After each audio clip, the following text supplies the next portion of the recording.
Anduril has delivered its first prototype, called the Ghost Shark, to the Royal Australian Navy (RAN). This marks the beginning of a joint effort between the RAN, the Advanced Strategic Capabilities Accelerator (ASCA), and the Defence Science and Technology Group (DSTG). The project is progressing faster than expected and remains within its budget, a rarity in defense contracts. This achievement is significant for the $140 million contract.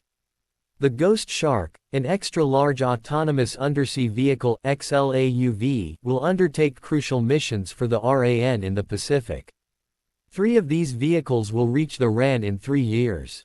This versatile and adaptable capability can meet the Australian Defence Force's mission needs, enhancing defence effectiveness. The Ghost Shark drone, unlike regular submarines, can be fully submerged during operation. Its essential systems and sensors are protected in pressurized sanctuaries. This allows it to conduct new underwater tasks, both passive and active, without concern for human crew safety. Because of the program's secrecy, there's not much information available to the public.